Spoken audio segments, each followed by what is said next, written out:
Bonjour et bienvenue sur Couleur Papier, c'est avec grand plaisir que je vous retrouve aujourd'hui pour un projet que personnellement j'adore, mais il faut dire qu'il a une valeur particulière pour moi. Il s'agit de ce petit sac vraiment très mignon. Et en fait, à l'heure où vous découvrez cette vidéo, je suis actuellement en réunion d'équipe avec une partie de mon équipe et ce petit sac est celui que je leur ai offert en guise de swap, c'est-à-dire ces petits projets que l'on s'échange. Celui-ci est un peu particulier puisque à l'intérieur, j'y ai glissé un baume pour les lèvres, mais on pourrait y glisser plein d'autres choses. Alors je vous donne rendez-vous tout de suite sur mon espace de travail pour découvrir comment réaliser cet adorable petit sac.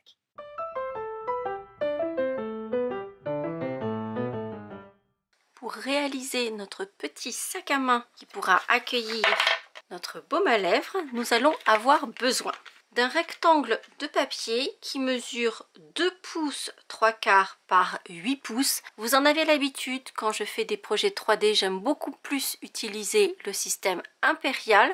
D'autant que là, je vais utiliser ma planche de marquage. Quand je réalise des projets en nombre, c'est beaucoup plus efficace. Cela dit, ne vous inquiétez pas, je sais qu'il y a des réfractaires au système impérial. Donc, en barre d'infos ou sur la miniature à la fin de cette vidéo, vous avez le lien vers l'article du blog avec le plan de coupe en système métrique et en système impérial. Nous aurons également besoin de chutes de papier de la même couleur que notre rectangle précédemment coupé.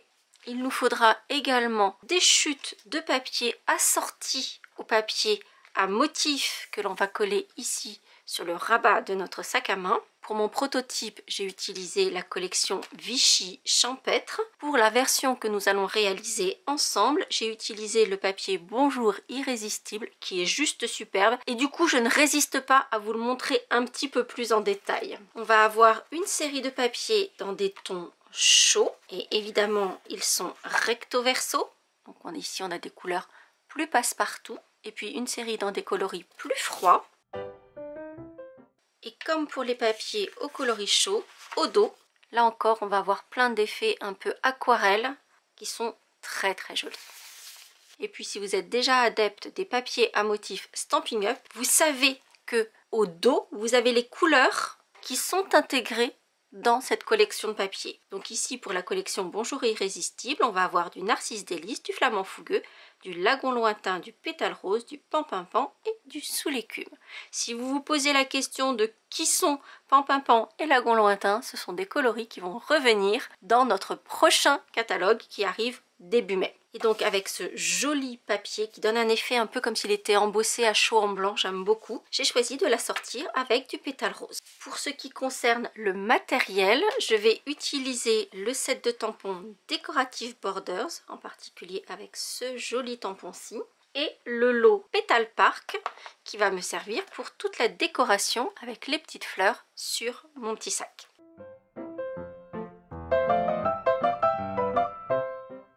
Et nous allons commencer par construire le petit sac proprement dit. Comme je vous l'indiquais, et tout particulièrement quand je réalise un petit objet 3D comme ça en quantité, j'aime bien utiliser ma planche de marquage. Mais vous pouvez tout à fait utiliser votre massicot et l'outil marquage de votre massicot. La seule chose, vous allez le constater, c'est que c'est un peu plus long puisqu'il faut recaler sur la bonne mesure, alors qu'ici, j'ai juste à marquer. Sur le grand côté, on va faire un marquage à un demi-pouce, 1/4, 4/4 et 5 pouces. Puis sur le petit côté, on va faire une seule marque à 3/4 de pouce. Et voici le marquage que vous devez obtenir. Donc là, on a un onglet d'assemblage, les deux côtés de notre sac, juste ici, et le devant et l'arrière. Il nous faut par ailleurs réaliser 2 petites marques supplémentaires qui vont nous permettre de faire un joli pliage sur les côtés de notre sac. Et pour cela, je vais prendre mon réglé que je vais positionner à 1,5 pouce sur le côté. Et je vais marquer au milieu de ces petites bandes qui forment les côtés uniquement jusqu'à mon réglé. Et donc ces marques doivent être réalisées à 7/8 et 4/5/8.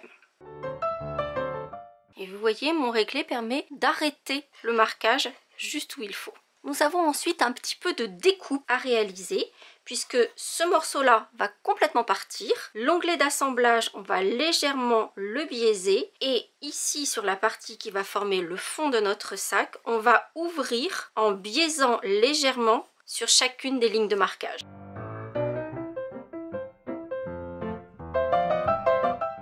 Je ne sais pas si vous vous en êtes rendu compte, mais au moment de biaiser, j'ai biaisé beaucoup plus franchement sur les petits onglets ici, et sur les grands onglets, j'ai biaisé très légèrement. Vous voyez, on a un V qui ici est presque droit, et sur le petit onglet, beaucoup plus franc. Donc on va beaucoup plus ajourer cette partie-là que celle-ci. On n'oublie pas de faire le petit biais sur l'extrémité du fond et de l'onglet. Et pendant que tout est encore à plat, on va commencer par décorer sur le devant et sur l'arrière, juste pour habiller un petit peu, que ce soit pas juste tout vide. Donc vous voyez, cette petite décoration, c'est très subtil, mais ça permet que ce soit pas juste tout uni. Comme je vous l'indiquais un peu plus tôt, je vais utiliser ce joli motif de mes Decorative Borders, d'autant que ça va faire pile poil la largeur de chacun des côtés. Et donc je vais tamponner ce motif en le calant sur le bas des deux panneaux. Voilà, c'est juste un détail, mais je trouve que ça habille correctement notre petit sac. Ensuite, on va se munir d'adhésif double face et sur le côté extérieur, donc là où on a nos tamponnages, on va coller sur l'onglet vertical, mais également sur l'onglet qui va former le fond et qui se trouve dans la continuité de l'onglet d'assemblage. Et sur l'autre onglet qui forme le fond, on va le mettre à l'intérieur. Et puis ensuite, on viendra appuyer toutes nos lignes de marquage.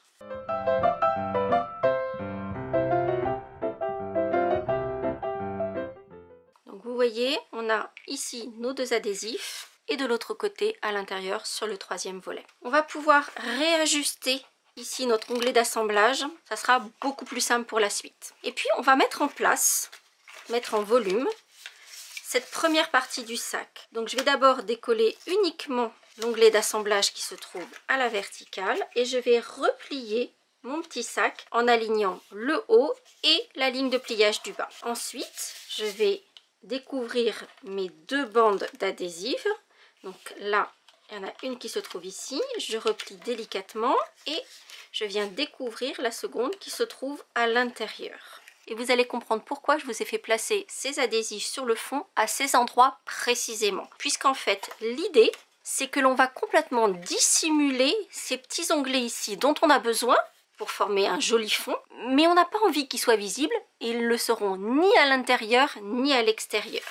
Puisqu'en fait, je vais d'abord rabattre l'onglet où l'adhésif se trouve sur le dessus.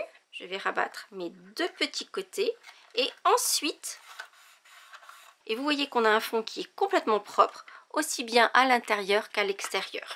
On n'a plus qu'à prendre notre plioir et bien appuyer pour bien coller le fond de notre sac. Et comme on a fait des petites lignes de marquage sur les côtés, on n'a plus qu'à pousser délicatement pour que ça se mette complètement en place excessivement facilement. Il nous reste une petite étape sur cette partie-là. On va les ressortir, ces petits soufflets des côtés, et on va les biaiser légèrement. Donc hop, ici, juste sur la partie du soufflet, on va couper un petit V, comme ceci. Et ensuite, on les remet à l'intérieur. Là encore, vous allez comprendre pourquoi on a fait ça dans un instant. Seconde étape pour construire notre petit sac. Dans le papier à motif que l'on a choisi et dans le papier uni de même couleur que notre sac, on va découper deux cercles avec nos formes à la mode. Donc qui en plus ont l'avantage d'ajouter cette petite ligne de surpiqûre qui va donner un effet bien fini et très élégant à notre petit sac. Et donc je vais utiliser les deux plus grands cercles de cette collection. Si vous n'avez pas cette collection, alors le deuxième pour le papier à motif, ça n'a pas trop d'importance. Par contre, le plus grand doit automatiquement faire 3 pouces pour pouvoir se mettre impeccablement sur notre petit sac. Et j'ai donc mes deux cercles avec cette petite finition de point de piqûre. Et je vais commencer par les coller l'un sur l'autre. Puis je vais reprendre ma planche de marquage. L'avantage, c'est que là, ça va se coller parfaitement dans l'angle et je vais faire une ligne de marquage à 1,5 pour pouvoir plier exactement mon cercle en deux.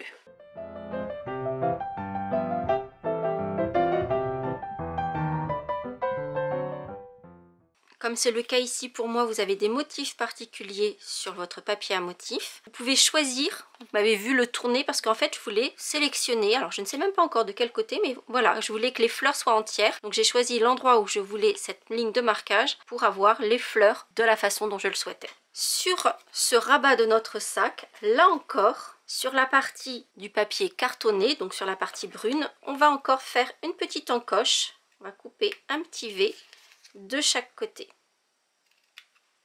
pour obtenir quelque chose qui ressemble à ça. Et puis on va pouvoir coller le rabat de notre sac sur la pochette proprement dite. Si vous avez choisi précisément quel côté vous voulez mettre devant, dans ce cas-là vous allez bien choisir aussi le devant de votre sac.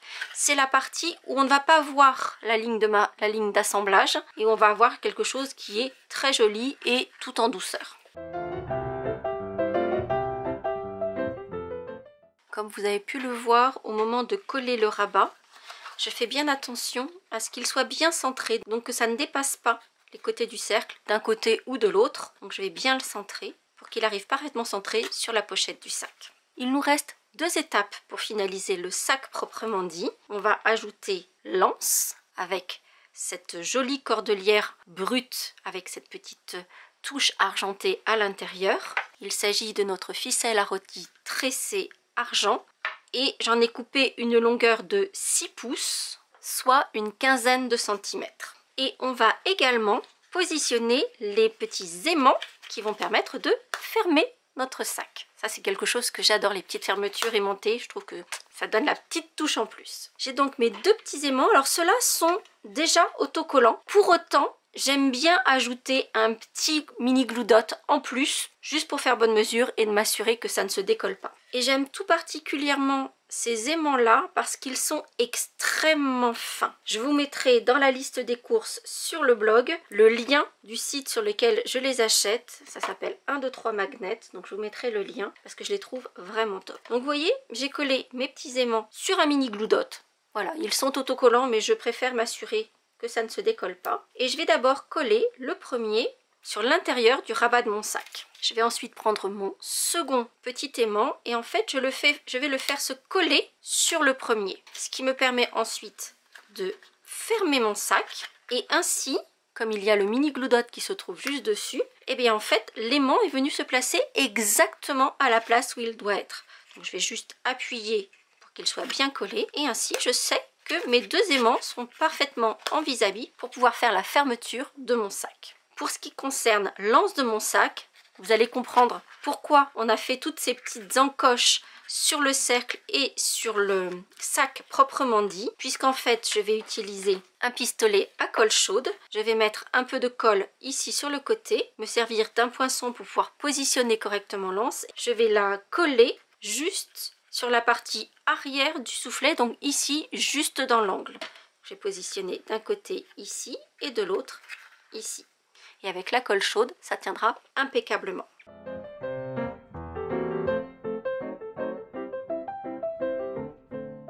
Vous voyez en fait toutes ces encoches, que ce soit ici sur les soufflets que sur le cercle qui forme le rabat, vont permettre de laisser passer l'anse de notre sac.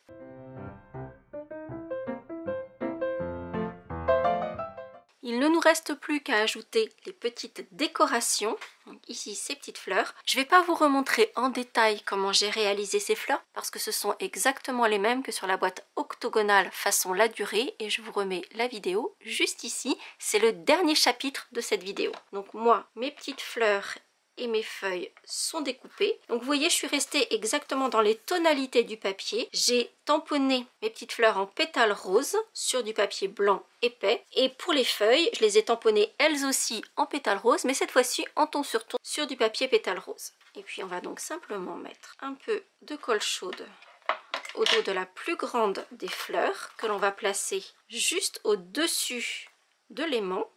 La petite fleur va se placer, elle, sur le côté et les feuilles de l'autre côté.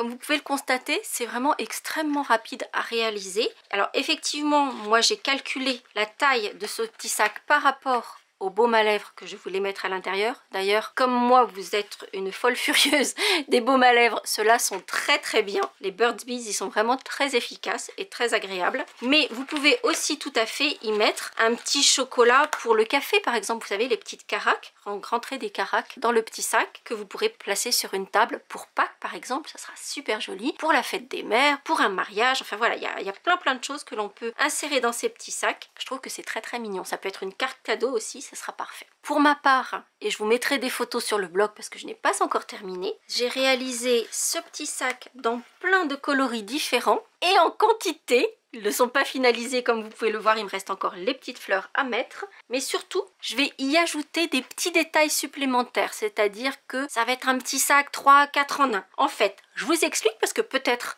que vous aurez envie de faire ça aussi, si c'est pour un marque-place en même temps qu'un petit cadeau à l'intérieur. Toujours à l'aide de mon pistolet à colle, je vais rajouter une épingle de nourriceau d'eau, ce qui permettra d'en faire un badge, donc pour pouvoir le porter. Ça fait un super joli badge, un petit sac comme ça porté à la poitrine. Et je vais y ajouter une petite étiquette avec le prénom de chacune de mes filleules qui seront présentes à mon week-end d'équipe. Ainsi, on saura qui est qui sans aucun problème, avec en plus le petit cadeau à l'intérieur. J'espère que ce petit sac baume à lèvres, ou pour y glisser toute autre chose qui vous fera plaisir, vous aura plu. Si c'est le cas, vous n'hésitez pas à mettre plein de petits pouces en l'air. Dites-moi également ce que vous pensez de ce papier Bonjour Irrésistible avec lequel j'ai réalisé l'exemplaire que l'on a fait ensemble. Moi, je le trouve vraiment magnifique. Dites-moi ça aussi en commentaire. J'espère en tout cas que ce projet vous aura plu, que vous aurez envie de réaliser plein de jolis petits sacs. Et je vous donne rendez-vous très vite pour de nouvelles aventures créatives. À très bientôt. Pour en savoir plus sur ce projet, les dimensions, mais aussi la liste des courses du matériel que j'ai utilisé, rendez-vous sur le blog en cliquant juste là sur la photo. Si ce projet vous a plu et que vous avez envie d'en découvrir d'autres, celui-ci devrait également vous plaire. Et si ce n'est pas déjà fait, n'hésitez pas à vous abonner à ma chaîne en cliquant sur ma bouille. Vous pouvez également activer les notifications en cliquant sur la cloche et ainsi être informé de chaque nouvelle vidéo. Ça ne coûte rien et ça fait plaisir. À bientôt!